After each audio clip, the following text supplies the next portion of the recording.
ওসমান হাদিকে আঘাত করে আমাদের যে শত্রু রাষ্ট্র, যারা বাংলাদেশের স্বাধীনতা এবং সার্বভৌমত্ব বিশ্বাস করে না এবং বাংলাদেশের অস্তিত্বকে অস্বীকার করে, সেই দিল্লি আমাদেরকে একটি মেসেজ দিল যে তারা যে কোনো মূল্যে নির্বাচন বানচাল করতে চায়। দিল্লি। হ্যাঁ, আমি আপনাকে বলি, দিল্লির এই জায়গায় যারা দিল্লির হয়ে প্রক্সি খেলে তারা কিন্তু এখানে বহাল তবিয়তে আছে। কারা তারা? তারা একদম স্পষ্ট করে বললে আমাদের বাহিনীগুলোর মধ্যে আর্মি, আমাদের এয়ারফোর্স এবং আমাদের যে নেভি এবং আমাদের বিজিবি, এর মধ্যে থেকে দিল্লিপন্থী অফিসারদের কোনো অপসারণ হয় নাই। বাহিনীগুলো এখনও স্বাধীন হয় নাই দিল্লির হাত থেকে।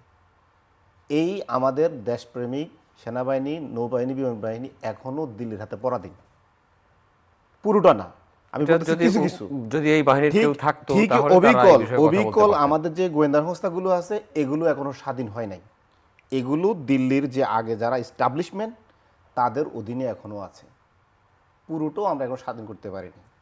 এখন তারাই এই ইলেকশনটা করতে যাচ্ছে এবং তারা দিল্লির হয়ে প্লে করছে। তারা কিছু কিছু দলকে কিনে ফেলছে মাঝে মাঝে। কারণ আপাই জায়গা আছে, আমি অনেক কিছু হয়তো আপার সাথে দ্বিমত হবে, তারপর আমি বলবো বিএনপিরও একটা অংশকে তারা মাঝে মাঝে বিভ্রান্ত করে।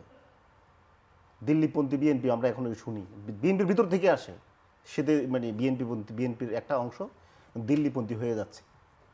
তারাও মাঝে মাঝে ওই গ্রুপটার সাথে অ্যালাই করে। এখন তারা যে কোনো মূল্যে বাংলাদেশে ইলেকশন করতে দিবে না। এখানে একটা গণতান্ত্রিক ট্রানজিশন তারা এটা সহ্য করছে না। তারা বাংলাদেশকে কখনোই তারা এখানে বাংলাদেশকে উন্নতি, অগ্রগতি এবং সার্বভৌমত্বের সাথে মর্যাদার সাথে বিশ্বের বুকে দাঁড়াক, তারা সেটা চায় না।